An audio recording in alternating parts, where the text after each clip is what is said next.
como subtema del tema 1, con el que cerramos todo lo que es referente a lo que es campo eléctrico, cómo se calcula el campo eléctrico para las diferentes configuraciones.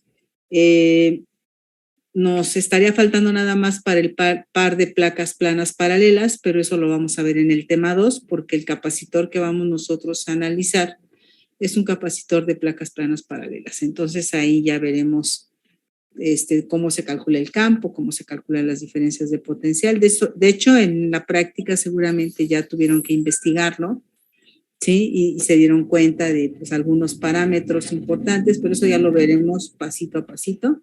Si no hoy, si no lo alcanzamos a ver hoy en el tema 2, en el comienzo, lo veremos la próxima clase.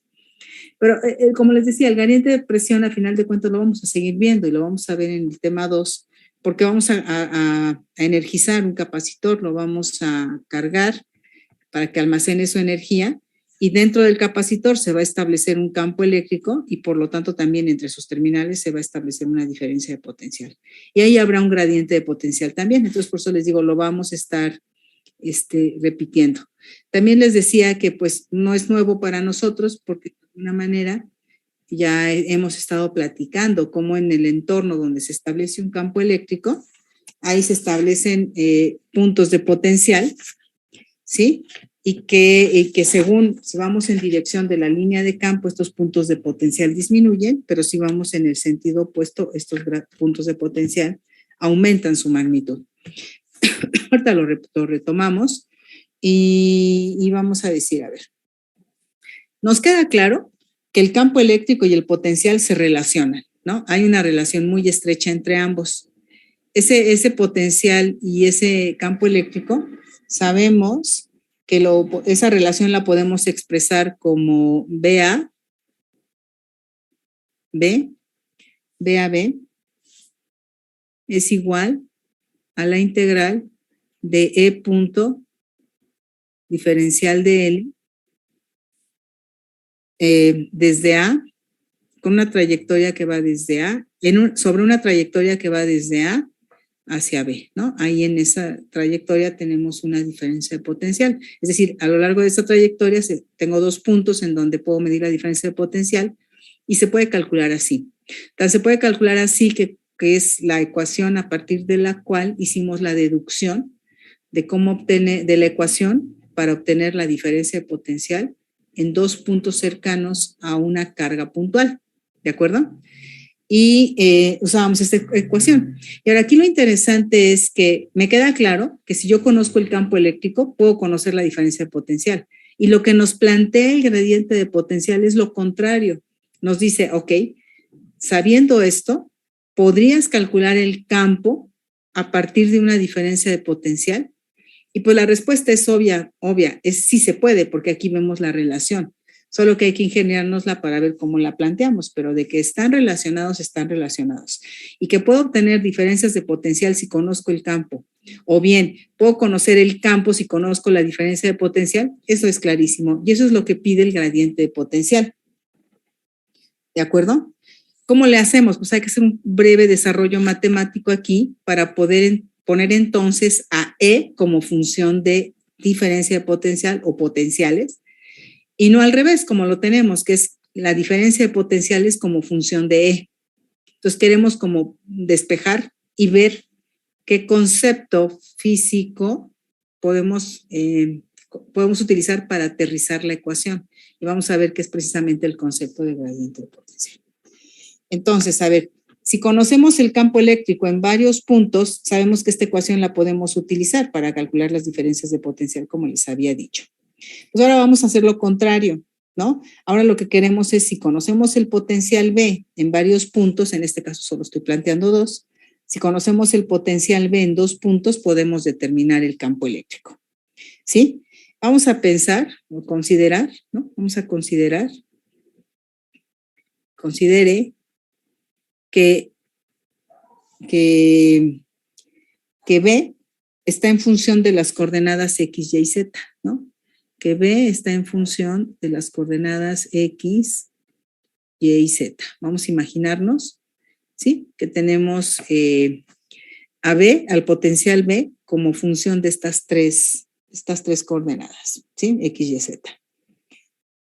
En un punto determinado, ¿no? Entonces, lo que queremos demostrar es que las componentes del campo eléctrico también se relacionan directamente con las derivadas parciales de B, ¿sí?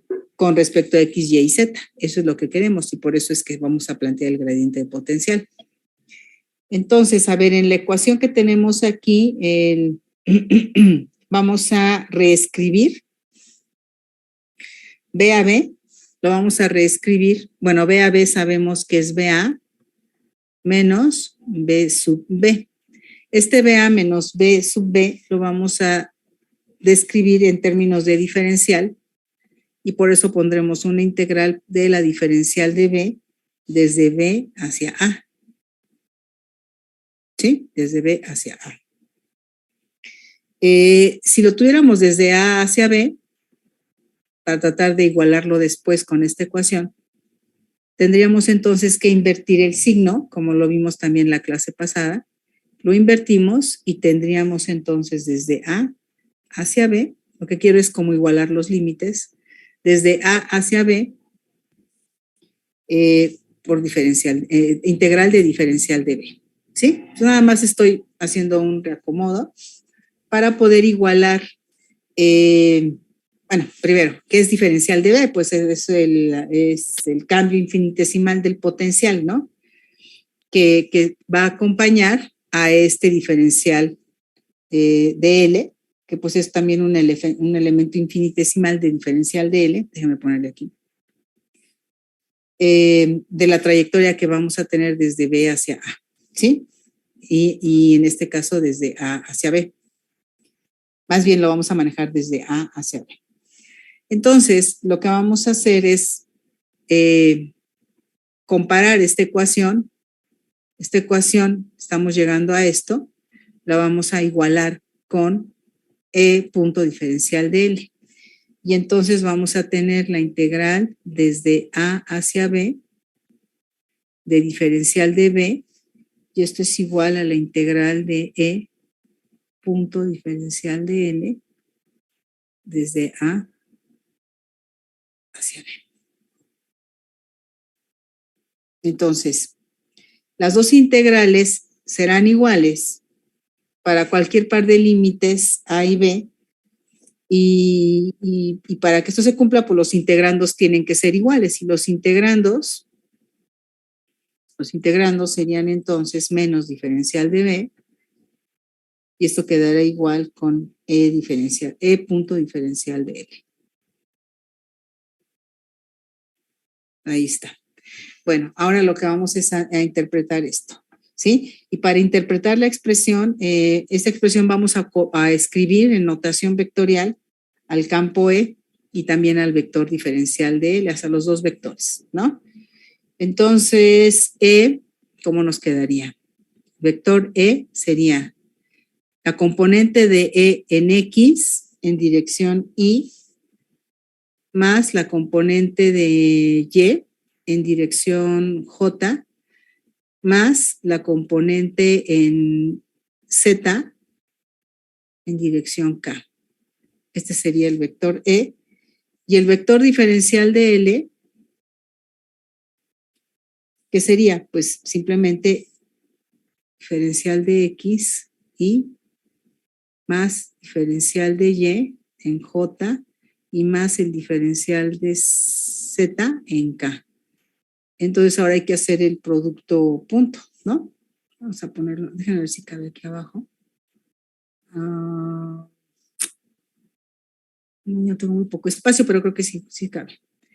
Entonces aquí ya finalmente ejecutando el producto punto, tendríamos menos diferencial de B, ¿sí? Ya nos quedaría simplemente E por X, diferencial de X, más E por Y, diferencial de Y, más EZ, bueno, E componente Z, diferencial de Z.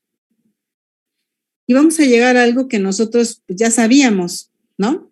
¿Sí? Pero bueno, antes de retomar eso que nosotros ya sabíamos, ¿sí? ¿Qué pasaría, por ejemplo? Vamos a ver aquí. Teniendo esta ecuación en mente, déjenme subir un poquito más. ¿Sí se alcanza a ver toda la pizarra hasta la integral que puse inicialmente? Sí. ¿Sí? Ok. Déjenme pasar esto para arriba porque yo sí no veo.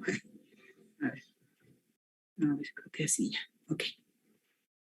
Bueno, entonces, vamos a suponer, a ver, suponiendo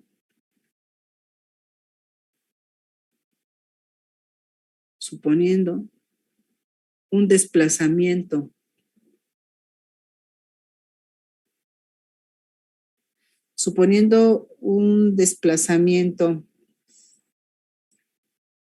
a lo largo del eje X,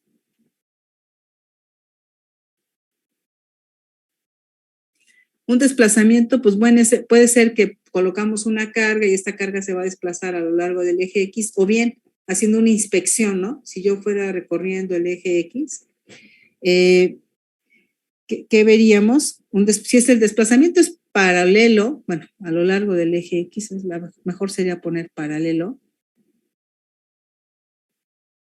Estamos de acuerdo que ese desplazamiento paralelo a lo largo o paralelo al eje X no tendría componentes ni en Y ni en Z, ¿de acuerdo? Entonces diríamos que diferencial de Y sería 0 y diferencial de Z sería 0.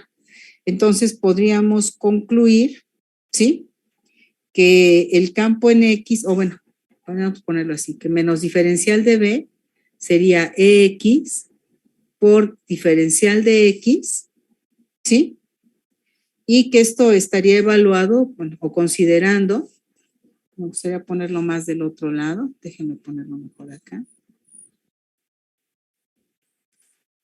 Diferencial de B manteniendo a Y y a Z constantes sería únicamente X por diferencial de X, ¿no? X por diferencial de X. Y por tanto, ya vamos a lograr lo que andábamos buscando, calcular el campo en función del potencial, y entonces habría que despejar EX. Al despejar EX, nos encontraríamos con que esto será igual a menos, ¿no? Menos diferencial de B entre diferencial de X. Vamos a poner aquí manteniendo Y y Z constantes. Y entonces nos revela aquí, por eso decíamos que nada más lo que hacemos es formalizarlos, pero esto más que revelarnos, nos confirma, ¿sí? Que a lo largo de la línea del campo tenemos puntos de potencial que varían, ¿sí?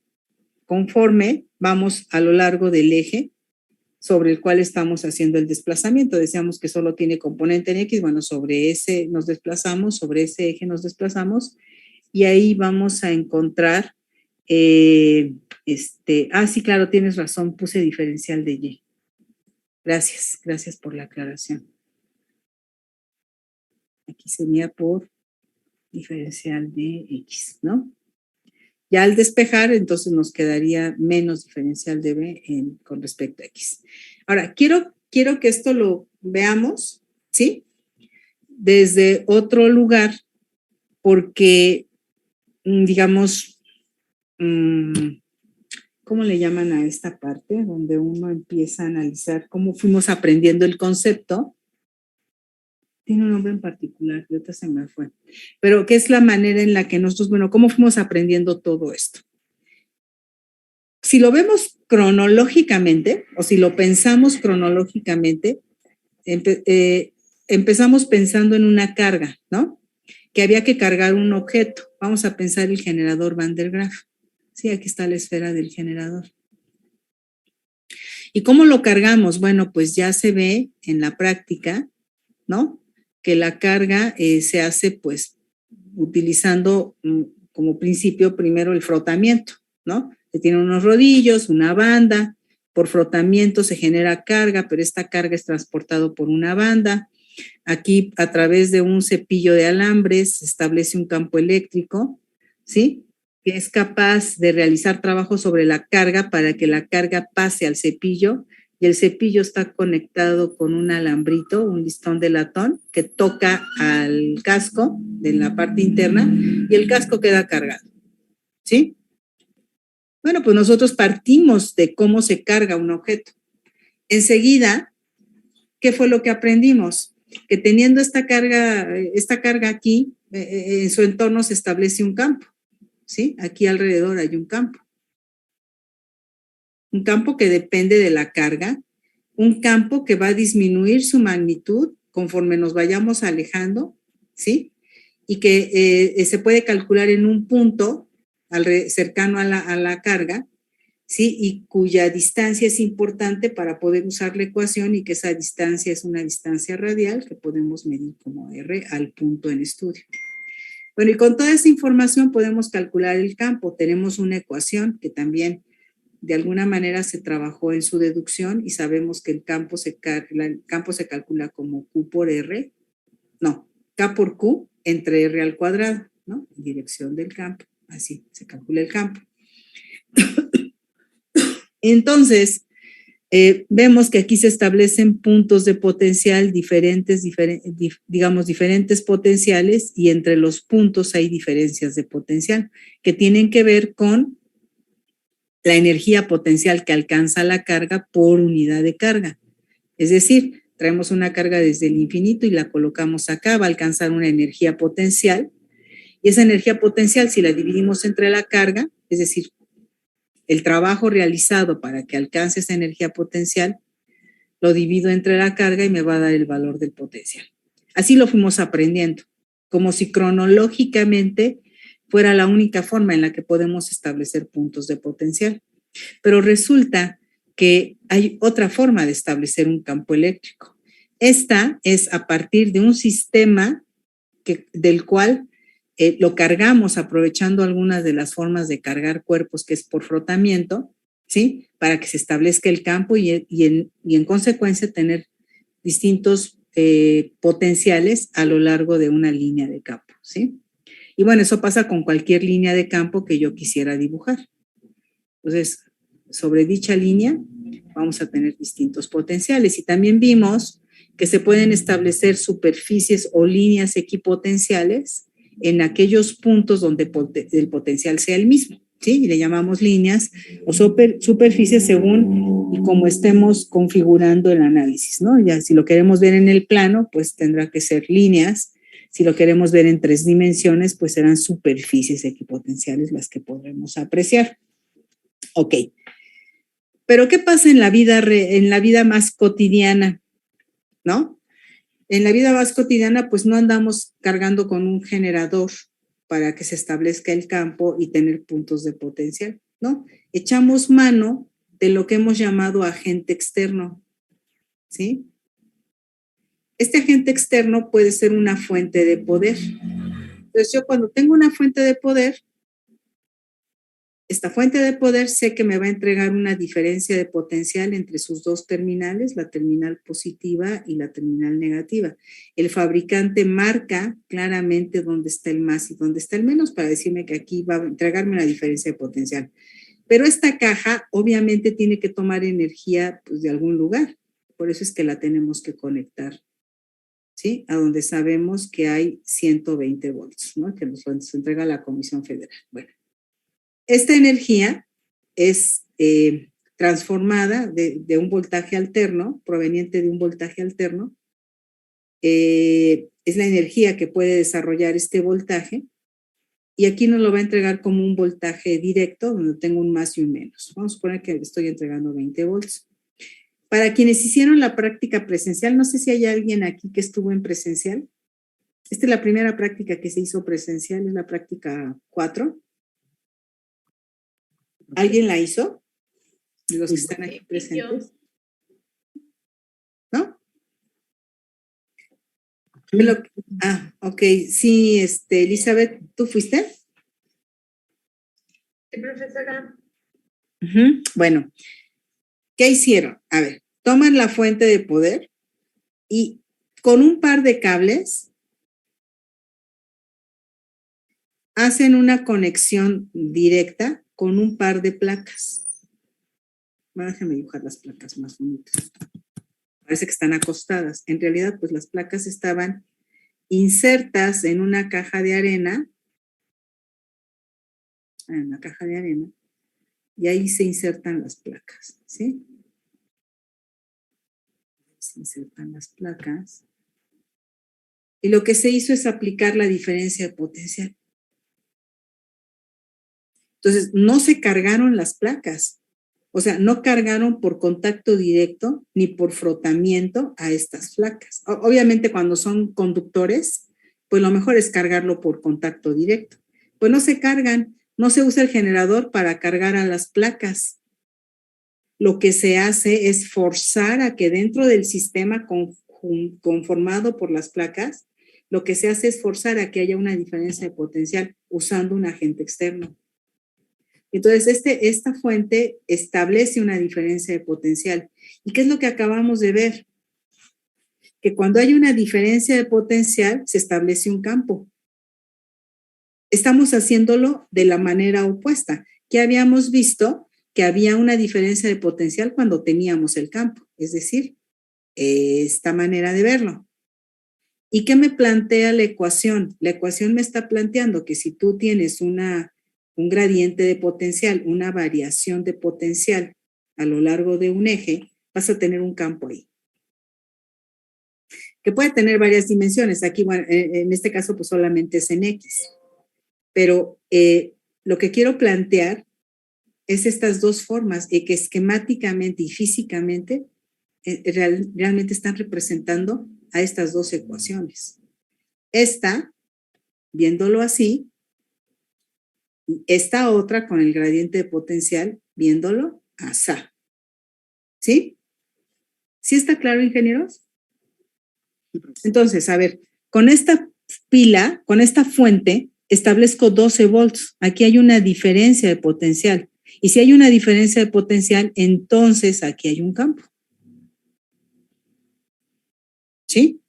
Aquí hay un campo entre las dos placas. Claro, hay campo también aquí afuera, sí, pero es mucho más débil.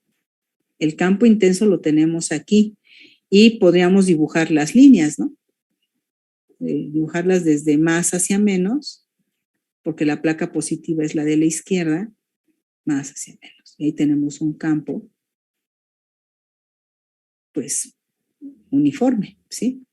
Y este campo se logró a raíz de que se establece una diferencia de potencial entre la placa positiva y la placa negativa.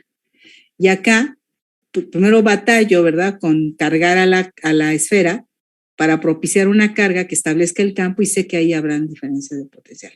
¿Sí está claro lo que quiero ejemplificar y lo que quiero resaltar?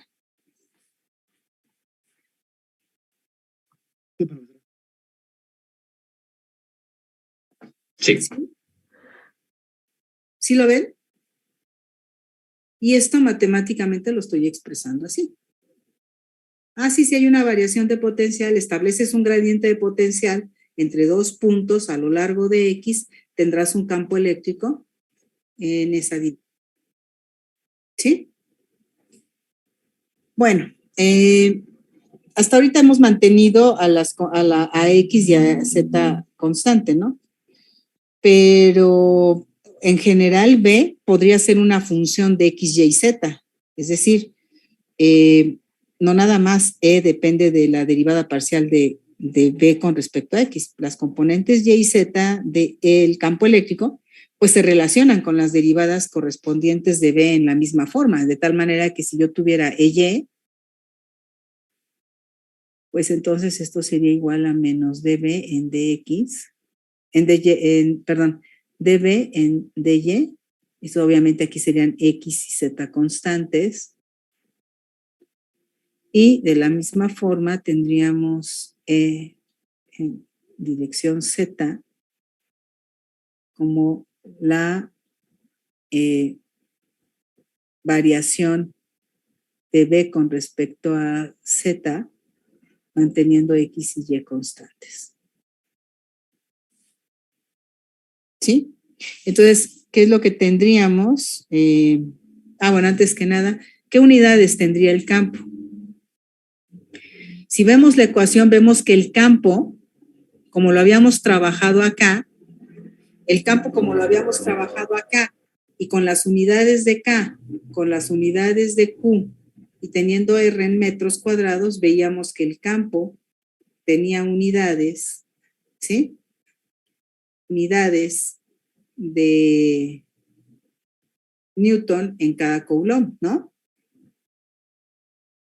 Y acá el campo, con las condiciones en las que lo estamos estableciendo, va a tener otras unidades. Si vemos la ecuación, serían unidades de volt en cada metro, ¿de acuerdo? Y es por eso que seguramente en la práctica de esta semana se dieron cuenta algunos de que el campo eléctrico de ruptura, que era una de las preguntas del previo, que el campo eléctrico de ruptura se puede calcular con el voltaje máximo que le puedes aplicar entre el espesor del dieléctrico, ¿sí? Es decir, voltaje entre distancias.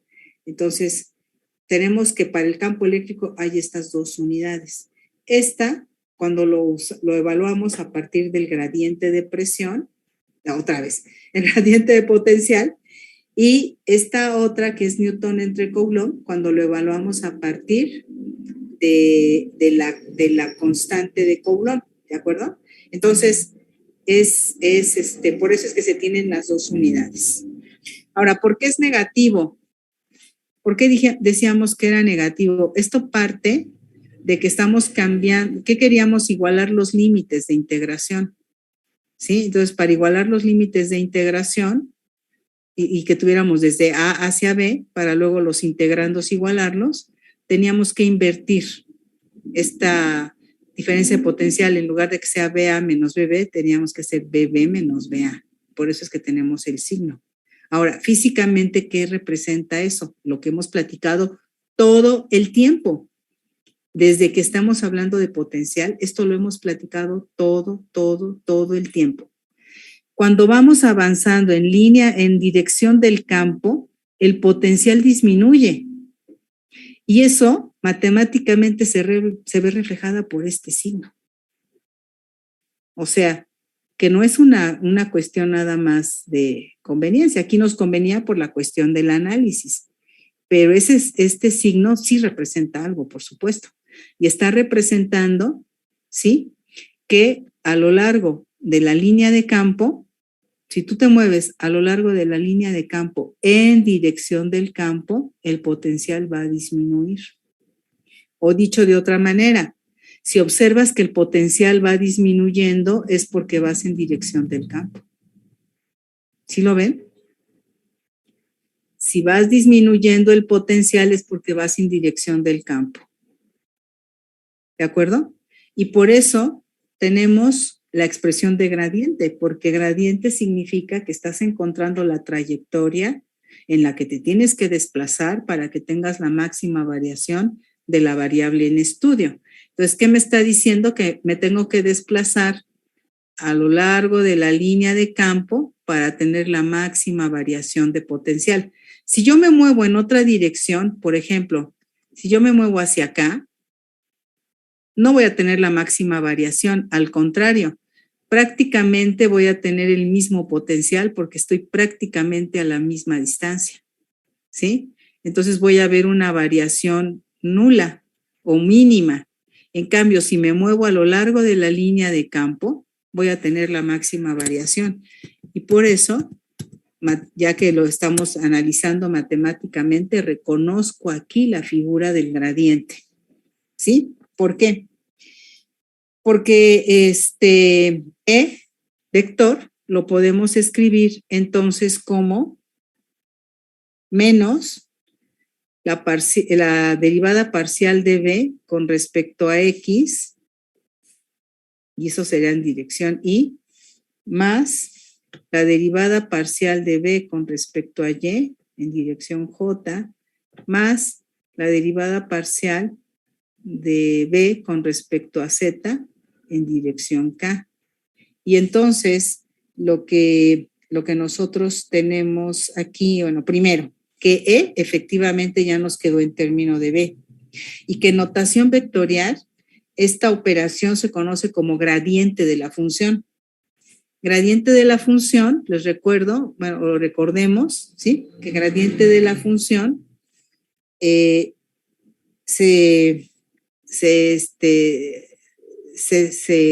denota, o no, más bien, se define, ¿no? Como es las derivadas parciales de la función, ¿no? Con respecto a x, sería y más la parcial de la función, vamos a poner acá la función f, ¿sí? Con respecto a y esto va en j, más la parcial con respecto a z en k. Y entonces lo que tenemos en realidad es que el campo eléctrico es el menos gradiente, ¿sí? El campo eléctrico es el menos gradiente o es el negativo del gradiente de B. ¿Sí? Vamos a ponerlo aquí. Por tanto, campo eléctrico, o el vector campo eléctrico,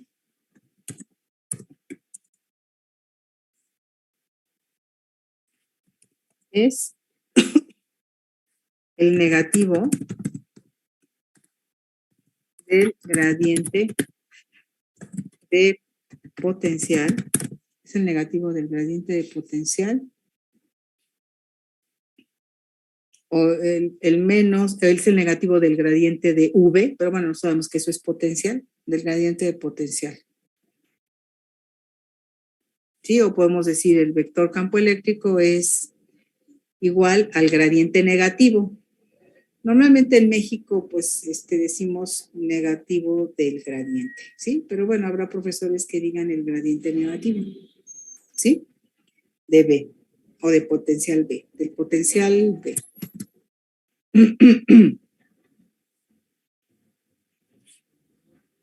A ver, el vector es el negativo del gradiente de potencial B. Sí, así está bien. Ya quedó. ¿Sí? Pero esto ya lo habíamos visto, ya lo sabíamos, solamente lo estamos formalizando. Ahora, esta es una carga negativa. Yo aquí cometí un error, porque las líneas del campo, ¿hacia dónde tienen que ir? Hacia adentro, ¿no? ¿Sí? Las líneas de campo van hacia adentro, las líneas de campo. Y yo aquí me di una distancia radial, pero bueno, aquí sabemos que va la línea de campo hacia afuera. De cualquier manera, vean, la línea de campo la había dibujado hacia afuera, en realidad esta línea de campo que dijimos que va hacia adentro, ¿sí? A ver, si nos movemos en la dirección del campo, el potencial va disminuyendo. Eso es muy cierto aquí.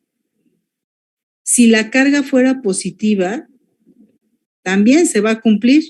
Si tengo la carga de un generador Van der Graaf que carga positivo, como el del simulador, que carga positivo, las líneas de campo van hacia afuera, ¿sí? Y según lo que establece el gradiente de potencial, si yo me desplazo sobre la línea de campo eléctrico, el potencial va a disminuir, por eso el signo negativo. Voy en dirección de la línea de campo, el potencial disminuye. O visto de otra manera, si me desplazo para potenciales mayores, ¿sí? Es porque voy en sentido opuesto a la línea de campo. Eso es lo que está diciendo este signo negativo. Aquí me faltó ponerlo, no, aquí está, signo negativo. ¿Sí? Bueno, entonces, a ver, ¿esto cómo lo podríamos ver en un ejercicio? Lo vamos a ver el próximo miércoles. El miércoles voy a aprovechar para hacer ejercicios de gradiente de potencial, que voy a hacer algo muy sencillo, y de capacitores. Capacitores ya desde el viernes vamos a estar haciendo ejercicios. y servirá también para ver cómo les fue en la tarea, qué falló, etcétera, ¿no? Entonces eso vamos a hacerlo el próximo miércoles. Pero, y ahí resolveremos algún problema de gradiente de potencial. Pero sí quisiera comentarles lo siguiente. Esto es un concepto del que todos debemos estar conscientes. Aquí lo estamos formalizando matemáticamente. Nos queda claro que el campo eléctrico es el menos gradiente del potencial o el negativo del gradiente de potencial, ¿sí? Como les decía, la idea es que conozcan el concepto. Si, por ejemplo, yo les dijera, a ver, en el punto A conocemos la función del potencial en términos de X, Y y Z. Y yo les puedo dar una función, por decir algo, 3X cuadrada más Y por Z menos 3Z al cubo, ¿no? Bueno, puede ser que esta sea la función y para obtener el campo eléctrico en el punto A, lo que tengo que hacer es obtener la derivada parcial de B con respecto a X, luego la parcial de B con respecto a Y y luego la parcial de B con respecto a Z y expresarlo vectorialmente, ¿de acuerdo? Y con eso ya lo obtendríamos. Otra forma que nos puede servir el concepto, esto no lo vamos a ver como muy común en electricidad y magnetismo, pero sí lo van a ver más común cuando estén ustedes hablando de ondas guiadas o antenas, ya en telecomunicaciones. Pero aquí, bueno, lo pondríamos como un ejemplo nada más. Si yo tengo la función en el punto A, obtengo el gradiente del potencial y escribo en notación vectorial lo que sería el campo eléctrico en ese punto A. Y otra forma, me pasó en un colegiado hace algunos semestres, en donde una de las preguntas era, obtén el gradiente de potencial en el punto A. Y pues muchos alumnos se quedaron así, ¿qué? Pero si no me están dando la función, ¿cómo le voy a hacer para obtener el gradiente de potencial? Pues no se dieron cuenta que les estaban preguntando el campo eléctrico en el punto A. Solo que tenían que primero calcular el campo eléctrico en el punto A, luego multiplicarlo por -1 para dar el gradiente de potencial. No sé si me explico. O sea, esa pregunta lo único que quería era saber si sabías que el vector campo eléctrico era el negativo del gradiente de potencial. Entonces, cuando te piden el gradiente de potencial, les muestras el campo eléctrico que ya habías calculado en el inciso A en ese punto, pero multiplicado por -1. No sé si me explico.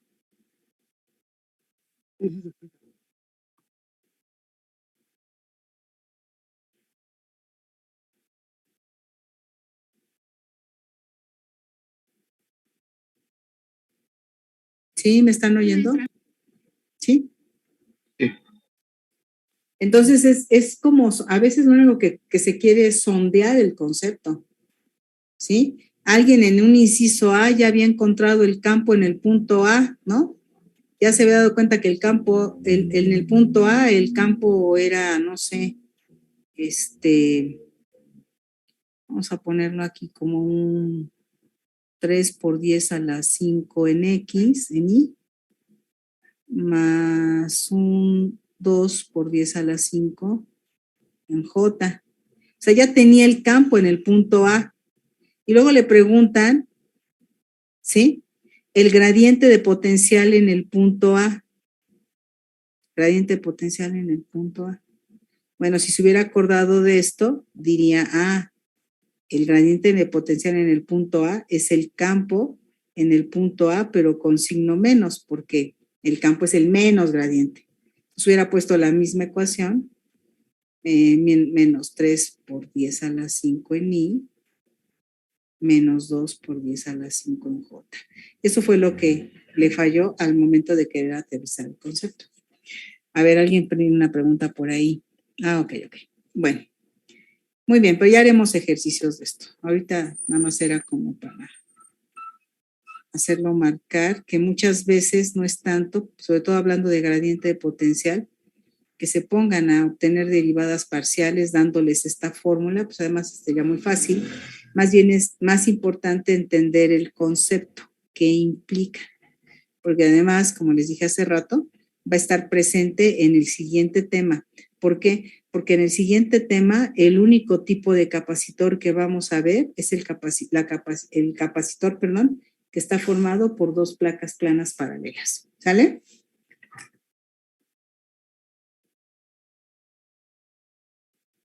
Sí, maestra. Vamos entonces ahora a ver el tema 2. No sé si alguien tenga alguna duda, pregunta acerca de lo que es gradiente de potencial. Y bueno, voy a dejar como referencia este dibujo para que nos quede claro. Aquí, no sé, creo que ya no lo dije. Cuando la carga es positiva, pues si te vas moviendo en la dirección del campo, el potencial decrece. Si te vas en sentido opuesto al campo, el potencial aumenta.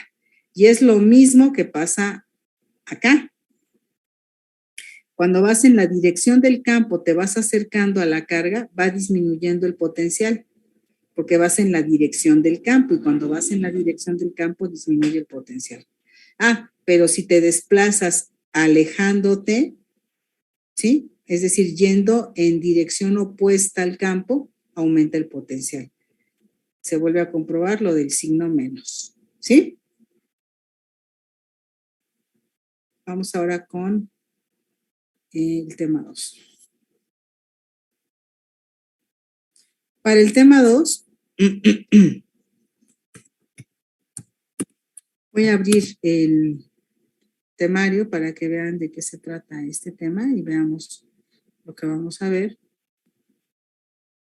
Temario.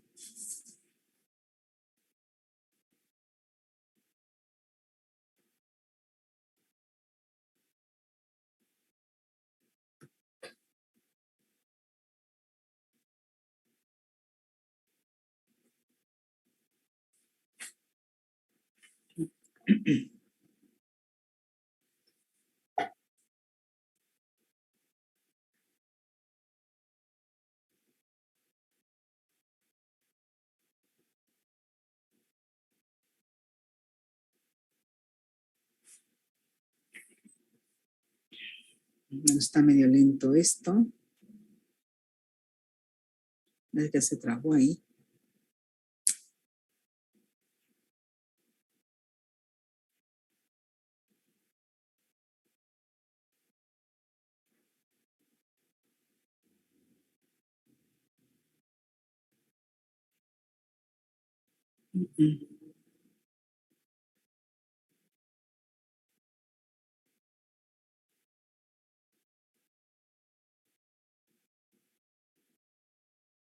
No, ok. No importa.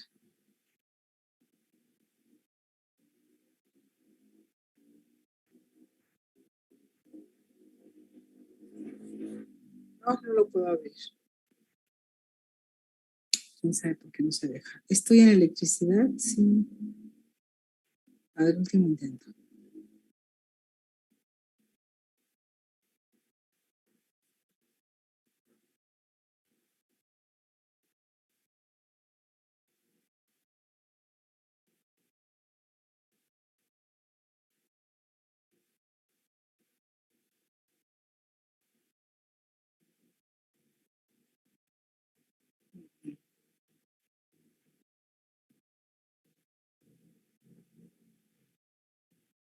Bueno, mientras abre, les voy comentando que en el tema 2, pues lo primero que tenemos que ver es, pues, ¿qué es esto de...? El tema se llama capacitancia y dieléctricos, ¿sí? Pues lo primero que tenemos que ver es, pues, ¿de qué se trata esto de capacitancia? ¿Qué significa? ¿Qué representa? ¿Sí? Y luego, ya como vamos a ver que la capacitancia es una propiedad de los conductores, pues vamos a ver qué requisitos o cómo debe estar el arreglo de los conductores para tener capacitancia. Porque sabemos que los conductores, y eso lo vamos a ver más adelante, tal vez esa sea la razón por la cual algunos libros primero ven resistencia eléctrica y circuitos resistivos y luego ven capacitancia para que vaya quedando como más suave la idea de que es otra propiedad que vamos a ver, no solo la resistencia. Pero nosotros empezamos por el capacitor y vamos a ver que tenemos una propiedad que se llama capacitancia para los conductores, pero que el arreglo de los conductores es muy importante para que sea operativo, para que sea eficaz y que realmente tenga yo ventaja de que tenga una capacitancia el conductor, ¿sí? Vemos que el tema 2 dice capacitancia y dieléctricos. El alumno calculará la capacitancia de un sistema a partir de datos y mediciones, así como la energía potencial eléctrica en él almacenada. Bueno, pues ahí están las dos partes, ¿no? La parte teórica y lo que vamos a ver en el laboratorio. Primero vamos a ver lo que es el capacitor y definir qué es la capacitancia. Vamos a calcular la capacitancia de un capacitor de placas planas y paralelas, teniendo aire como dieléctrico. Vamos a calcular la energía almacenada en el capacitor. Vamos a ver cómo se conectan los capacitores en serie y en paralelo. Vamos a calcular la capacitancia equivalente. ¿Sí? Vamos a ver aquí cálculo de carga y cálculo de diferencias de potencial. Fíjense que no está en el temario como tal, pero hay que hacerlo para poder calcular la energía almacenada en un capacitor. Entonces, aunque no esté explícito, pues tenemos que aprender a calcular circuitos con capacitores para poder calcular la energía almacenada en un capacitor dado, ¿sí? Luego, ya los últimos 3 subtemas se van a ver en una sola clase, que es la polarización de la materia y propiedades de la materia como la susceptibilidad, la permitividad relativa y campo eléctrico de ruptura, lo cual pues ya vieron en la práctica o se está viendo en la práctica de esta semana. Y vamos a hablar de los vectores eléctricos. Esos vectores eléctricos son interesantes, ¿no? Más que decir que muy importantes, yo diría que es muy interesante la teoría que hay por debajo de estos vectores eléctricos, que nosotros lo vamos a ver por encimita, pero que nos va a permitir entender que en un capacitor de placas planas y paralelas con dieléctrico, o sea, hasta ahí ya lo vamos a analizar completito como con dieléctrico, ¿qué sucede? ¿Qué ventajas, qué desventajas tiene poner un dieléctrico? Ustedes en la práctica solo vieron la ventaja, que al poner un dieléctrico aumenta la capacitancia, o lo van a ver. Esa es la ventaja. ¿Pero tiene alguna desventaja? Pues sí, sí tiene una desventaja, pero que esta desventaja se puede equilibrar con la ventaja que se obtiene. Y eso lo platicaremos ya en ese último subtema, para el tema de capacitancia y dieléctricos. Bueno, ya teniendo claro lo que vamos a platicar o de lo que vamos a ver, pues vamos a empezar por ver qué es el capacitor y la definición de capacitancia, ¿sí? Entonces, me paso para acá, ¿sí? Y el tema 2, que es capacitancia y dieléctricos. Como primer punto, pues vamos a ver qué es esto de la capacitancia, ¿no? Y bueno, la capacitancia es una propiedad.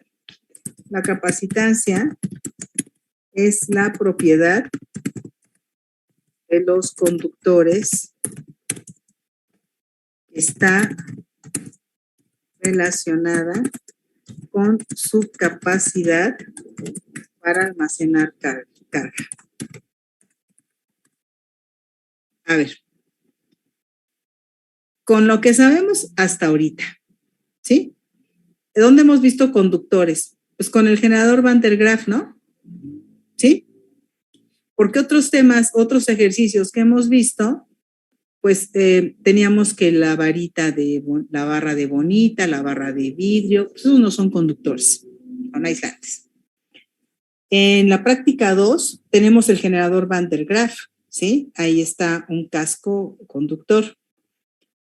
¿Dónde hemos más visto conductores? Pues también con la esfera de descarga, ¿no? ¿Dónde más hemos visto conductores? Pues la línea infinita, ¿no? Que está cargada, que aunque no me han aclarado que es conductora, pues yo me he imaginado que es conductora, ¿no? Es una línea cargada. ¿Podría ser una línea aislante? Sí, claro. Pero bueno, dadas las magnitudes de carga que manejamos, pues pensamos que son conductores que están cargados, un hilo cargado, ¿no? El plano igual, un plano infinito cargado. Pues pensamos una placa conductora. ¿Podría ser un aislante? Sí, pero acuérdense que la pensamos conductora para que la carga se distribuya uniformemente. Eso no pasa con un aislante. Entonces, aunque no se diga, pues, o no lo hayamos aclarado, bueno, a lo mejor hubiera sido mejor aclararlo, pero en términos particulares, cuando hemos hablado que la carga se distribuye uniformemente y por eso usamos lambda, y por eso usamos sigma, estamos suponiendo que la carga se distribuye uniformemente y eso sí lo platicamos cuando veíamos estas densidades, ¿no? Lo que era la densidad superficial, la densidad lineal y la densidad volumétrica. En el caso de la densidad volumétrica decíamos que esa solo le corresponde a los aislantes, en cambio la lineal y la superficial a los conductores. Bueno, ahí es donde hemos visto conductores, ¿sí? Y no habíamos platicado nunca de la capacitancia. ¿Por qué? Porque no nos habíamos preocupado por ver, ¿sí? Cómo el generador de Van der Graaf podría almacenar carga y si puede o no puede. Y ya sabemos ahorita que no la puede almacenar porque la va a mantener durante unos minutos. Si tú cargas un generador Van der Graaf, lo cargamos, ahí lo activamos, vamos a pensar unos 10 segundos, ¿no? Lo activamos. Y al activarlo, perdón, va a cargarse el casco del generador con una carga negativa, si estamos con los, no simulador, sino un generador real, ¿sí? Pero no la va a almacenar esa carga. ¿Por qué? Porque sabemos que con el tiempo los iones positivos que anden alrededor del casco, porque está rodeado por atmósfera, por el aire, ¿sí? Entonces, tenemos iones positivos y iones negativos alrededor. A veces el aire no está tan ionizado y entonces va a mantener más tiempo su carga, la estará almacenando, ¿estamos de acuerdo? Pero normalmente no va a mantenerla mucho tiempo. Es decir, a pesar de que es una propiedad de los conductores para almacenar, yo tengo que ingeniármelas para que ese almacenamiento, esa carga almacenada, esté lo más permanentemente posible para que esté disponible después y yo la pueda utilizar.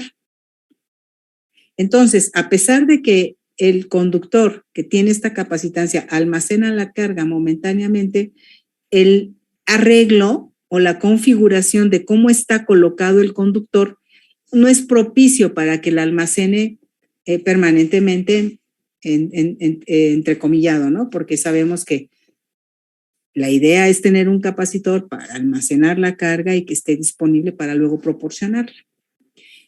Pero bueno, ¿qué va a pasar aquí? Pues que algunos electrones van a ser atraídos por los iones positivos y se va a empezar a descargar. Entonces, adiós el almacenamiento de carga, ¿no? Regresamos unos minutos después y ya va a estar descargado el generador. Lo más seguro es que esté descargado o prácticamente perdió ya más de la mitad de su carga, ¿sí? Entonces, esto no me sirve.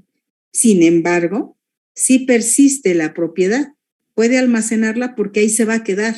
¿Estamos de acuerdo? No es que se cargue e inmediatamente se descargue, sino que sí va a depender de qué tan ionizado esté el aire. Bueno, entonces se cargó. Tenemos un almacenamiento de carga pues muy breve, durante un lapso muy breve, y entonces pues tengo que arreglármelas para que efectivamente la carga almacenada se guarde con cierta seguridad, certidumbre, para que yo la pueda utilizar o que esté disponible para cuando sea necesario, ¿no? Y para eso necesitamos entonces del capacitor. Y el capacitor, ahora sí, ya es algo bien pensado, un dispositivo ¿sí? Y el capacitor es un arreglo de conductores configurado para almacenar carga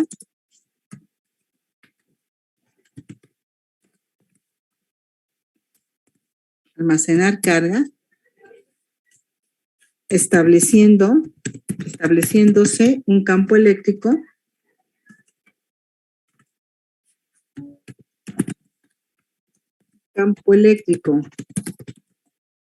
dentro del mismo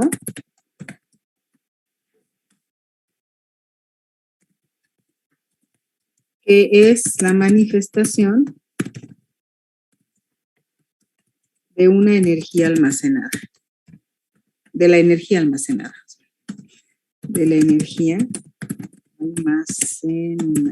Esta definición no la tienen ni los libros, ¿eh? Ahí va. A ver.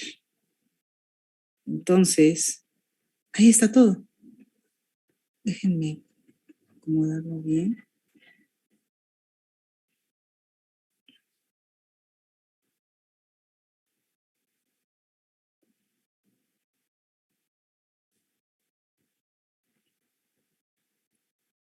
¿Que la capacitancia es propiedad de los conductores? Sí. ¿Pueden almacenar carga? Pues sí. Va a depender de qué tan grande es el conductor. A ver, si yo voy al Museo del Papalote, ustedes han visto ahí el generador, ¿no? Del Museo del Papalote. ¿Sí lo han visto? O bueno, Universum. Si lo diga maestra, no, como ya, nosotros ya no vamos al Papalote. Bueno, y creo que ya ni está abierto, ¿no? ¿Alguien sabe qué fue del Museo del Papalote? Según yo, sí sigue vivo. ¿Sí? Ah, ¿te acuerdas que dijeron que estaba muriendo el museo? Bueno, ahí está. Es un generador muy grande y si lo comparamos con el generador de laboratorio, pues el generador de laboratorio quedaría reducido a algo así. Estoy exagerando, no sé realmente si estoy exagerando o no, pero bueno, la idea es impresionar en ese sentido, ¿no? A ver, ¿cuál de los dos creen que va a almacenar carga? Más carga. ¿El de Universo o el de laboratorio? Yo digo que el de laboratorio. A ver, ¿qué opinan los demás? Llegó muy provocativo el compañero, a ver. Él dice, yo creo que el de laboratorio. ¿Qué opinan los demás? Igual, yo creo que el laboratorio. A ver, ahora, ¿por qué? ¿Porque está en el laboratorio?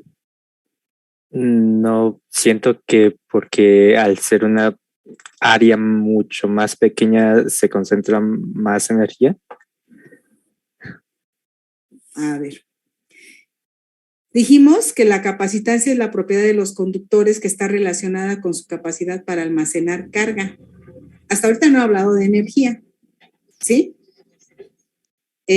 ¿Cuál de los dos va a almacenar más carga? El que tenga más posibilidad de albergar más carga, ¿no?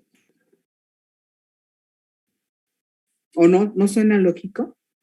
Sí, en ese caso sería el del universo. Exacto. Por eso hay que irnos a la definición. A ver, ¿cuál va a almacenar más carga y por lo tanto tendrá más capacitancia? El de universo. Porque tiene un área tal que le permite albergar más carga. ¿Sí? Y por lo tanto, si yo le doy si yo hago el suficiente trabajo de estar acarreando cargas hacia el casco, aquí a través de un motorcito y una banda sin fin, eso me va a costar más, ¿estás de acuerdo? Porque obviamente, sí, el motor es más grande, más potencia, me va a costar más, pero voy a almacenar más carga. ¿Sí? Entonces, simple y sencillamente por el área. Ahí puedo tener más carga que acá. Entonces, el de universo definitivamente tendrá mayor capacidad. Pero eventualmente, y a lo mejor no va a ser en cuestión de segundos o minutos, a lo mejor aquí a lo mejor ¿qué les puedo decir? Yo les podría decir que a lo mejor en unos 10 minutos ya se descargó solito. Así, solitito, ya por completo. A lo mejor se va a tardar 3 veces más. No sabemos, esto no es realmente lo más importante. Lo importante es que se va a tardar más en descargar. Pero aún así, se va a descargar con los iones libres. No sé de qué esté hecho los rodillos y la banda del Universum, pero quiero pensar que es algo parecido al material que tenemos en el del generador del laboratorio. Y entonces, la carga negativa se va a recombinar con los iones positivos que tendremos en el aire, ¿sí?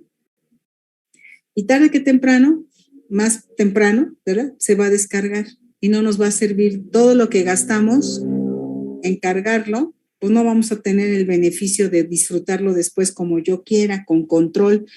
La quiero para esto o lo quiero para el otro la carga, la voy a necesitar acá, ¿no? Perdemos totalmente control, deja de ser funcional, ¿de acuerdo? Entonces, la capacitancia está relacionada con la capacidad de almacenar carga y depende de factores geométricos del conductor o de dicho conductor o de factores geométricos de la regla de conductores.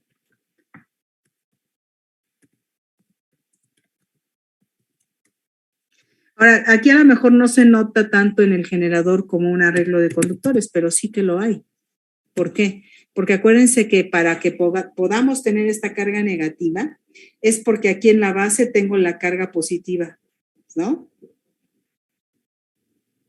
O sea, de la base, porque ahí va conectado el rodillo, de la base están subiendo los electrones y se depositan aquí. Eso hace que la base quede positiva.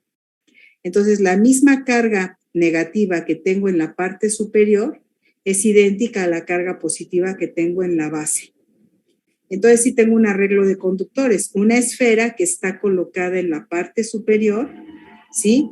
Y una placa, que es la base, en donde tengo depositada placa positiva. A final de cuentas, sí es un arreglo de conductores, ¿no? O a lo mejor aquí no se aprecia tanto, pero la base está apoyada sobre lo metálico. Y a lo mejor al estar apoyado sobre lo metálico, que eso es lo que debe hacerse normalmente, es apoyarse sobre algo metálico, para que sea esta base, la parte de la base, la que quede cargada.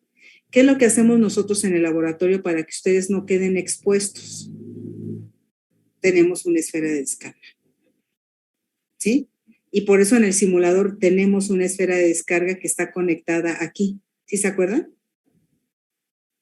Nosotros en el laboratorio, ¿qué tenemos? Una esfera de descarga, aquí a un ladito, y esa esfera de descarga la tenemos conectada todo el tiempo a tierra. ¿Sí? Entonces, bueno, eso es lo que hacemos para protegernos de cualquier descarga. Pero bueno, el casco es negativo y la base es positiva. Y como la base está sentada aquí en la mesa, pues aquí tenemos esta región cargada positiva. Bueno, pensando que no tuviéramos la esfera de descarga. La idea es tener la esfera de descarga porque tenemos que utilizarla, ¿no? Claro, es una buena experiencia, digamos, tocar el generador, ¿sí? Entonces, lo que pasa es que no a todo el mundo le gusta la sensación. O sea, la verdad es que no te va a pasar nada y por eso es que el profesor te puede decir, tócalo, no va a pasar nada. Pero eso no quiere decir que sea una experiencia bonita, ¿no? En realidad, pues no es una bonita experiencia. Tú sientes la carga pasando a través de ti, pero tampoco te va a pasar nada y por eso es que el profesor te puede decir, a ver, experiméntalo ahora que estamos en condiciones controladas, ¿no? Experiméntalo ahora que sabemos que la carga es pequeña. Es preferible que lo hagas aquí y no en las ferias donde están los de las cajas de toques, ¿no? ¿Sí? Maestra, en el Universum te ponen una cuchara en la boca si eres atrevido y te hacen acercarla al gigante. Yo eso nunca lo he visto. A mí me tocó. Ay, ingeniero, ¿y qué tal? Divertido, ya sabe. Yo no lo hubiera hecho. Bueno, lo que pasa es que la cuchara que te dan debe tener un mango aislante, ¿no? No, es completamente de metal. ¿En serio? Sí. Qué salvaje. No me acuerdo si tengo el video por ahí, pero debe estar muy enterrado. Lo voy a buscar. Sí, pues qué salvajismo de los chavitos, o no sé cómo les llaman. No sé. Estuvo salvaje el asunto. Pero bueno, sí se me hace muy raro. Yo no me hubiera imaginado. Yo lo creería con una cuchara con un mango aislante. Pero es de cuenta que te pusieron como la esfera de descarga, pero el problema es que al ponerlo en la boca hay humedad y la carga se pudo haber ido también por dentro, o sea, no por fuera. Eso sí es un poquito arriesgado. Yo no lo hubiera hecho, ¿eh? Pero bueno. Sí, lo que sí ha de pasar es que lo han de poner a cargar, o sea, pones la cuchara antes de que lo carguen, ¿no? O sea, tú lo tocas, tú pones la cuchara antes de que esté cargado y lo empiezan a cargar, entonces va pasando poco a poco la carga. No una descarga, ¿estamos de acuerdo? ¿No te acuerdas? No me acuerdo de ese detalle. O sea, pero sí es que fue, creo que en segundo de prepa, que nos mandaron al Universum a esa exposición. Pero así como detalladamente no me acuerdo. Bueno, sí, estaría muy interesante si encuentras el video y vemos el mecanismo casi escena por escena, ¿va? Ok, lo voy a buscar. Si lo quieres compartir, claro, no es obligatorio. Sí. Pero bueno, velo primero y tú ya después decides, ¿no? Sí, profesora. Bueno, ok. Configurado, aquí me faltó configurado. Bueno, ok. Entonces, bueno, pues tenemos que hacer un arreglo inteligente. Tenemos que hacer un arreglo inteligente de los conductores para que no estemos viendo este tipo de cosas, ¿no? Que sea aleatorio, que es, no. Necesitamos algo bien pensado, con inteligencia, cómo vamos a almacenar, cómo vamos a proteger esa carga almacenada para que no se nos pierda con los iones del ambiente. Y para eso es que construimos el capacitor. El capacitor es el arreglo de conductores, lo configuramos para almacenar carga, que se establezca el campo eléctrico dentro del mismo y que entonces por eso digamos que se tiene una energía almacenada, ¿sí? Y que esa energía almacenada es posible utilizarla posteriormente. El capacitor no es como una pila, no es como una fuente de poder, porque en el caso de una fuente de poder, por ejemplo, mientras la tengas conectada al voltaje de los 120 volts, al voltaje alterno, a los contactos, mientras esté conectada, te va a estar entregando energía. En cambio, el capacitor, una vez que se termina la carga, que se vacía la carga del capacitor, ya no tiene energía almacenada, ya el campo eléctrico ya es inexistente y por lo tanto ya no tenemos energía almacenada para realizar trabajo sobre ninguna carga. ¿De acuerdo? Y el más popular, el capacitor más, pues más, digamos, más utilizado por su facilidad de análisis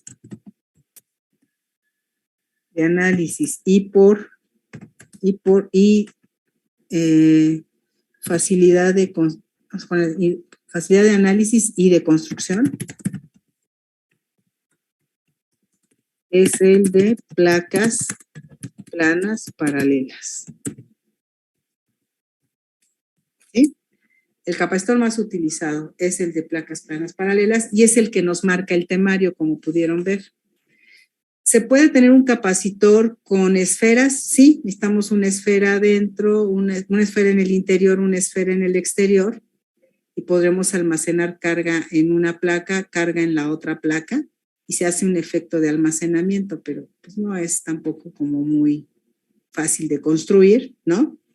Además de que para calcular la capacitancia, ahí no tenemos, como no se forma un campo uniforme, entonces queda una ecuación más complicada. Lo mismo pasaría con un par de cilindros, ¿sí? Por ejemplo, no sé si ustedes han visto los conectores BNC de los osciloscopios. ¿Alguien que ya haya usado el osciloscopio en presencial? Se han dado cuenta que tiene este cable coaxial, ¿sí?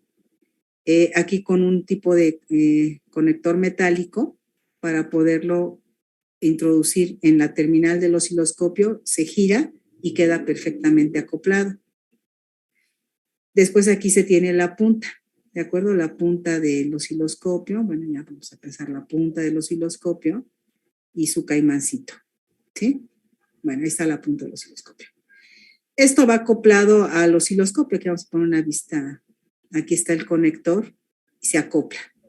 ¿Cuál es el problema? Que tengo un capacitor ahí. Tengo dos placas paralelas, pero no planas. Lo que tengo son dos cilindros, ¿sí? ¿Son planas? Pues sí, son planas porque no van curvas, pero lo que quiero decir es que no se ve un arreglo de dos placas rectangulares, sino que tengo dos cilindros ahí. Entonces, todas las puntas traen aquí un compensador como una especie de cajita. No sé si alguien lo ubique. ¿Sí?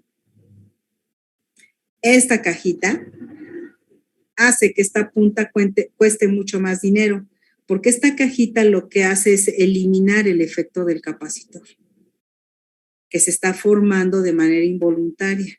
Yo no quiero un capacitor aquí, yo lo que quiero es un conector que me acople la salida con dos terminales, una que va por fuera, otra que va interna, y que yo lo veo reflejado aquí en dos terminales, ¿no? Esta que es la externa, que va conectada al caimancito, y la interna, que va conectada a la punta. Entonces es lo que yo quiero, pero se está haciendo un efecto de capacitor. Entonces con esta cajita, lo que hacemos es contrarrestar el efecto capacitivo.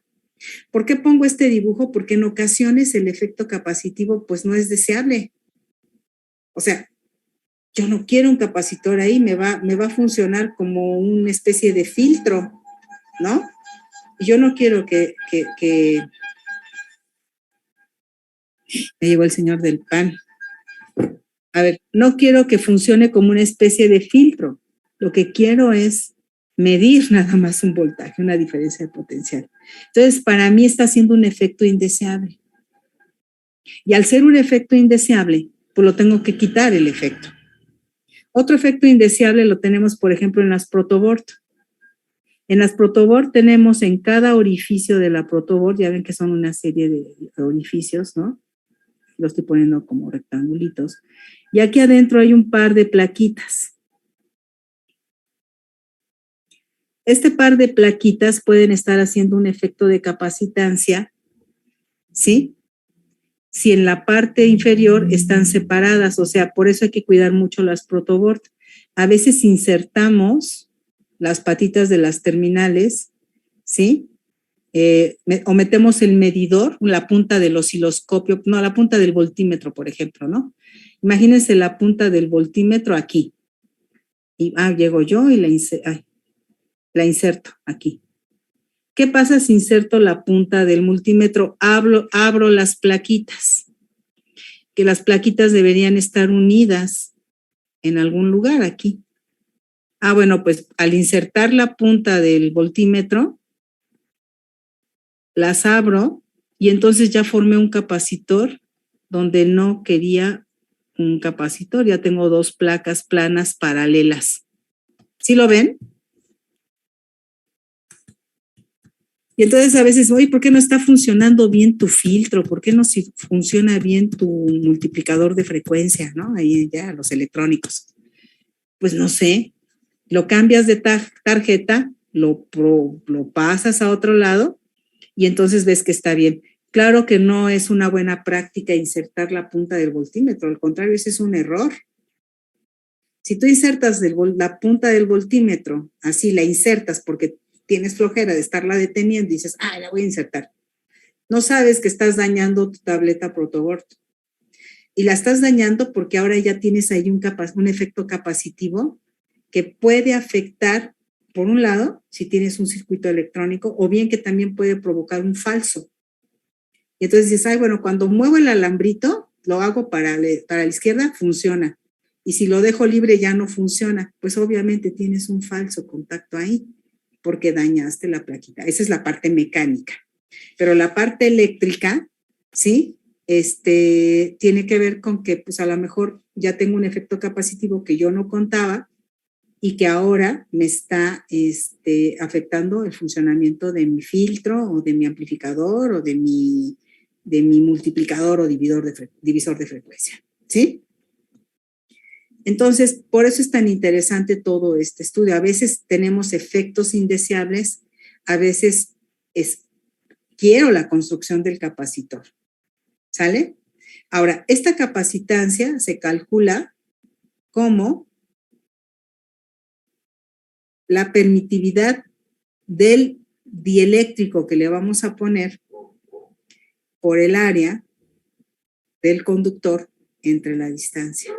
Acuérdense que vamos a manejar uno de placas planas paralelas. Esto aplica para el de placas planas paralelas. Si yo cambio la configuración y pongo un par de cilindros, un par de esferas, ya no voy a poder usar esta fórmula. Esta fórmula solo es para las placas planas paralelas. Depende del área y depende de la distancia a la que estén separadas las placas. Ahorita lo vamos a poner, ¿sí? Pero también depende de algo, de la permitividad del dieléctrico que pongamos entre las dos placas. A ver, para empezar, si yo tengo dos conductores, no importa qué forma tengan, ahí va a haber un efecto de capacitancia que yo podré medir entre las dos terminales. Vamos a poner que de aquí le inserto una terminal de este lado también y mido la capacitancia. ¿Va a tener capacitancia? Sí, porque tengo dos conductores. Esa es propiedad de los conductores y la puedo medir. Puede ser muy pequeñita o puede ser muy alta, dependiendo de estos factores. Pero existe el efecto. Por eso les decía que a veces tenemos efectos indeseables. No siempre son placas paralelas o conductores paralelos. A veces les decía que también son paralelos, pero pueden ser cilindros o pueden ser esferas. ¿De acuerdo? El punto es que puedo tener el efecto indeseable de cualquier forma.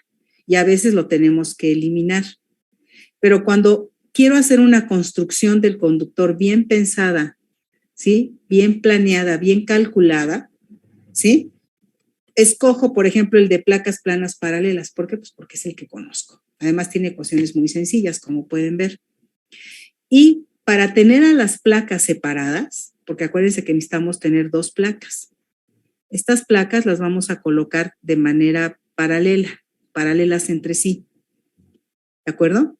Y van a estar separadas una determinada distancia. Estas placas. Y van a tener una área común. Le llamamos área común o de traslape. Área común o de traslape, ¿sí? ¿Qué significa eso? Que si por alguna razón las placas tuvieran dimensiones distintas, una placa es más grande que la otra, como parece aquí, ¿no? No es la idea, pero si tuviéramos una placa más grande enfrentada con otra placa más pequeña, el área que vamos a contar aquí es únicamente la de traslape. La pregunta es ¿por qué? Lo vamos a ver la próxima clase, porque la próxima clase voy a explicar cómo se carga el capacitor. ¿Sí? Es con lo que voy a empezar. ¿Cómo se carga el capacitor? Es muy interesante la carga del capacitor. Y entonces ahí se van a dar cuenta lo importante que es la idea del área común o área de traslape. Entonces, por eso no nos conviene poner placas de distintos tamaños, porque a final de cuentas el área común va a coincidir con el área de la placa más pequeña, ¿no? Porque si yo pongo una placa muy grande, solamente se va a traslapar o tendremos enfrentadas comúnmente el área de la menor. Entonces no tiene ningún caso, ¿sí? Dice aquí que cuando les prestaron un multímetro y midieron la capacitancia se estaba registrando un valor, aunque sus terminales estaban en el aire. ¿Por qué ocurre eso si no hay conductores cerca? No, ese es un defecto de la medición. Evidentemente, sí, está midiendo basura, digamos. Lo que mide el medidor de capacitancia es basura, porque no te está midiendo realmente una capacitancia. Para que te mida una capacitancia tiene que estar en contacto definitivamente las puntas con el conductor, porque en ese momento la pila interna que tiene el medidor lo que hace es proporcionarle carga al capacitor. Y a partir de las lecturas de ¿cómo se llama? No es de potencial. ¿O si es de potencial?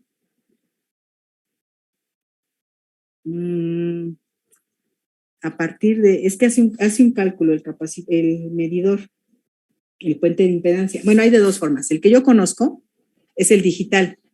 Y ahí tiene un chip, un circuito integrado que genera una onda senoidal.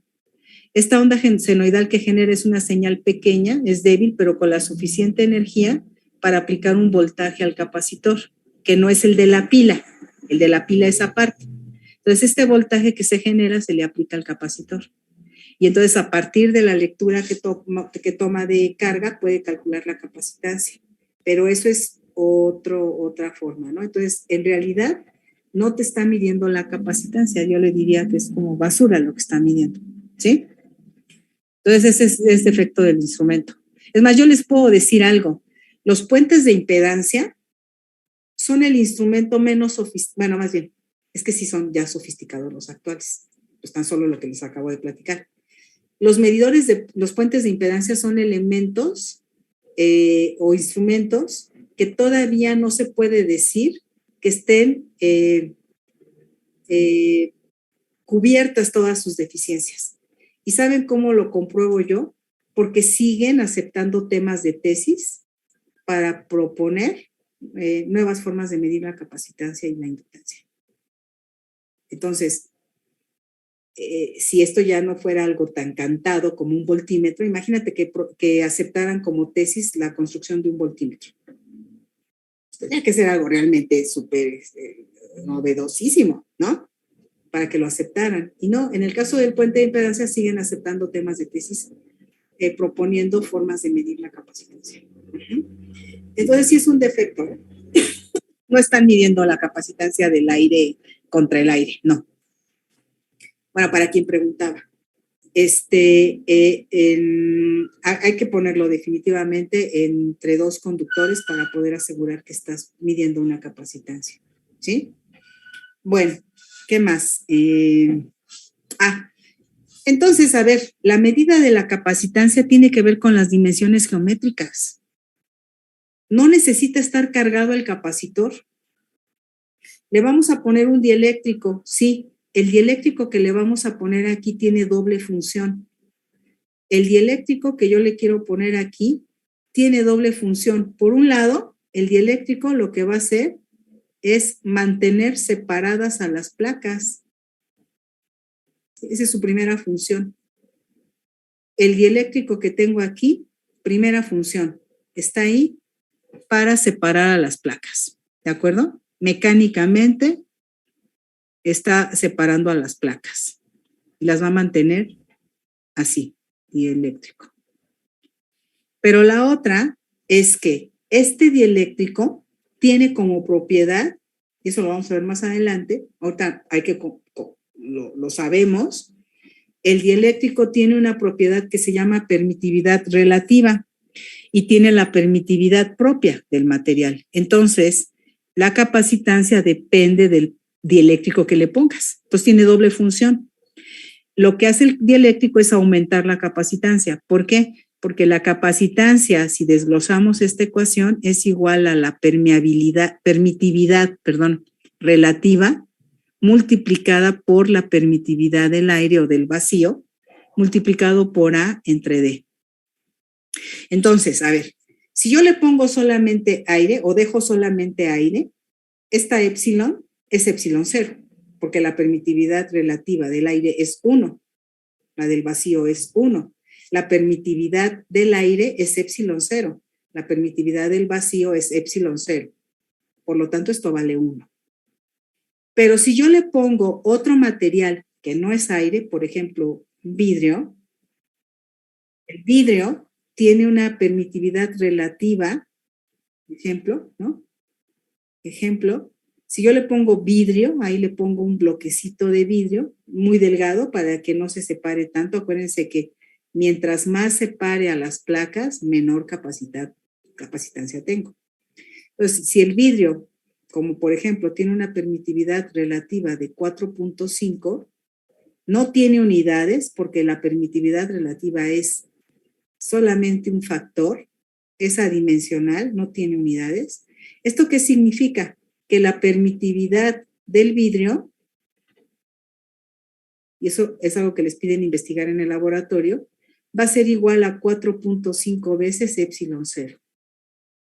Y ahí está el segundo beneficio. Primero, para mantener separadas a las placas, y enseguida puedo tener una permitividad mayor, porque esta permitividad relativa tiene que ser mayor que 1. Si yo tuviera un material cuya permitividad relativa es menor que 1, pues mejor dejo aire, ¿no? Pero la mayoría de los dieléctricos que se utilizan, la mayoría de los dieléctricos que se utilizan son aislantes que se pueden polarizar fácilmente. Y si los aislantes que se pueden polarizar fácilmente normalmente tienen una permeabilidad relativa mayor o mucho mayor a 1. ¿De acuerdo? Entonces, bueno, pues en realidad, si vas a poner un aislante, tiene que ser un dieléctrico, y ese dieléctrico es un aislante que se puede polarizar fácilmente y por lo tanto su permitividad relativa siempre será mayor que 1. ¿Sí? Entonces, este es el dieléctrico, que es un aislante que se polariza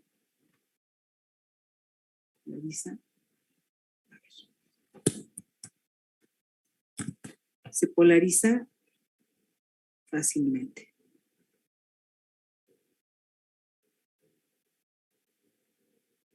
Por eso vamos a ver más adelante que hablamos de la susceptibilidad eléctrica, es decir, se polariza fácilmente o es susceptible de polarizarse, ¿sí? Bueno, ahí está. Entonces, el dieléctrico es un aislante, pero este aislante tiene una característica que se polariza fácilmente. Entonces, si yo tengo un aislante que no se polariza fácilmente, pues no es un dieléctrico y mejor no lo pongo, porque entonces tendrá una permitividad relativa menor que 1. ¿Sí? Por eso siempre hay que poner dieléctricos, para que valga la pena lo que nos va a costar poner ese dieléctrico ahí.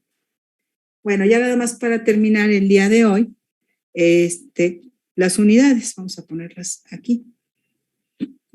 Perdón, aquí a un ladito. Decimos que C igual a épsilon R por épsilon 0 por área entre distancia. El sistema internacional a la capacitancia le da como unidad, en el sistema internacional, el farad.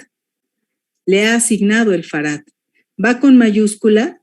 Acuérdense que la U que yo pongo aquí es de unidad. No estoy poniendo una igualdad con una ecuación. Estoy poniendo la unidad que le corresponde a la capacitancia. Y es el farad. Y esto es capacitancia. Ahora, para que esto esté en farad, la permitividad relativa, épsilon R, sus unidades, pues como no tiene unidades, es adimensional, pues ponemos el número 1. Y esta es la permitividad relativa ¿de quién? ¿De quién dijimos? Del material. Del. ¿Cómo dijimos que se llama ese material que vamos a poner? Es un aislante, pero no cualquier aislante. Es un Eléctrico. Dieléctrico, exacto. Ahí está. También se conoce como constante dieléctrica, ¿eh? Algunos textos lo ponen como K subíndice D, ¿eh? La constante dieléctrica.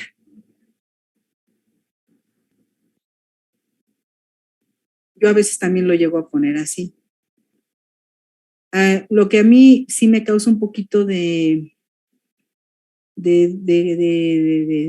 duda, bueno, de confusión, no para mí, lo que me doy cuenta que le puede causar confusión al alumno, es que en las prácticas de laboratorio le ponen K subíndice E.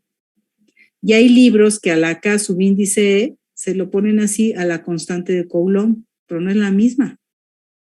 Esta es la constante dieléctrica, es adimensional y es la permitividad relativa. Por eso, últimamente trato mejor de usar el epsilon R para que no se confunda, ¿de acuerdo? Pero son distintas, no son la misma. Esta es la constante de Coulomb, que es la que se usa en la ley de Coulomb, ¿sí? Y sí, por eso puede ser. Les decía yo que en el laboratorio usan la K subíndice E, pero porque en la ley de Coulomb no le ponen subíndice a la K. O sea, le ponen así, y entonces ya, por ejemplo, Coulomb, Sears, ¿no? A la K no le pone E para la ley de Coulomb. En cambio, acá sí se la pone para la constante dieléctrica. Entonces, aquí sí hay pues una cierta congruencia, ¿no? ¿Qué sería lo malo? Que a las dos le pusiéramos E. Porque entonces, pues, ¿cuál es cuál? Porque son distintas, ¿no? Entonces, nada más es estar bien conscientes de qué se trata, no usar el formulario así nada más.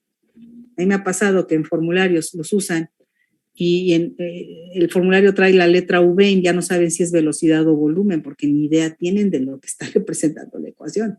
Entonces, aquí lo más importante es tener claramente qué significa esa variable o qué es, a qué representa.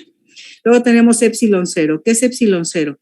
Pues es la permitividad del vacío y sabemos que epsilon cero tiene como unidades en el sistema internacional al Coulomb cuadrado entre Newton por metro cuadrado, ¿sí? Y es la permitividad del vacío. Del vacío. A es el área de común o área de traslape. Esto pues está más fácil porque esto es en metros cuadrados. Metros cuadrados, área común o de traslape. Y finalmente la distancia que se da en metros. Es la distancia entre placas. Entre placas. Bueno, entonces el producto Coulomb cuadrado entre Newton metro cuadrado por metro nos da el farad, ¿sí? Entonces aquí, haciendo un análisis de unidades, ya aquí que las estuvimos desglosando, tendremos que el farad es igual, haciendo esta multiplicación, nos quedaría Coulomb cuadrado por metro entre, no, ¿verdad? Sería Coulomb cuadrado entre Newton metro, ¿no? ¿Sí?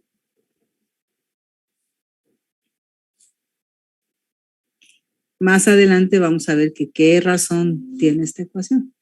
Newton metro, Coulomb cuadrado entre Newton metro, es decir, Coulomb cuadrado por cada joule. Esa es la capacitancia. Y como pueden ver, no necesito que esté cargado el capacitor para poder calcular su capacitancia. Hagan de cuenta que es como un contenedor, imagínense un tinaco. Un tinaco de 300 litros, ¿sí? Ahí tenemos un tanque de almacenamiento de 300 litros. Este tanque de almacenamiento de 300 litros o 300 decímetros cúbicos puede estar lleno o puede estar vacío. No importa cómo esté. Si esté lleno o esté vacío, su capacidad seguirá siendo de 300 decímetros cúbicos. Lo mismo pasa con la capacitancia de un capacitor. Su valor de capacitancia no depende de qué tan cargado esté, de si está cargado o no. Su capacitancia depende de sus dimensiones geométricas y depende del dieléctrico que le coloques. No perdamos de vista que aquí puse la ecuación, digamos, desglosado el término E, pero en términos generales la capacitancia es la permitividad del dieléctrico, la permitividad, y esta permitividad es ER por epsilon 0 por A entre D. Esta es la ecuación así general, aquí la desglosamos, pero ya habíamos platicado antes que precisamente esta permitividad es la relativa por epsilon 0. ¿Sale? Bueno, pues hasta aquí lo vamos a dejar. Ya la próxima clase que hable cómo es que se carga el capacitor, vamos a ver la otra ecuación, la ecuación de estado del capacitor, la que me va a definir el estado del capacitor, no la que me va a decir cuánto mide la capacitancia, no, es para eso vamos a usar esta. La otra ecuación que seguramente también encontraron en sus investigaciones en el previo de la práctica 5, es la ecuación de estado del capacitor, la que me va a decir en qué estado se encuentra el capacitor, y ahí sí que necesito saber cuánto vale la carga. ¿De acuerdo? Ahí, haciendo la analogía con el tanque de almacenamiento, ¿no? Ahí sí, si yo quiero saber algunas otras características, en qué estado se encuentra el tinaco, pues ahí sí necesito saber si está lleno, si está vacío, ¿no? Si está a la mitad, a lo mejor para colocarlo en determinado lugar, qué presión voy a tener hidrostática en el fondo del contenedor, si donde lo voy a colocar está bien, no se vaya a caer. O sea, ya estoy hablando del estado del contenedor para pues ya insertarlo dentro de un sistema y ponerlo a funcionar como tal, que proporcione el agua que tiene. Igual aquí con el capacitor ya existe una segunda ecuación, pero esa sí es la ecuación de estado, y esa sí me va a indicar cómo está el capacitor, esa sí necesito conocer su carga, ¿sí?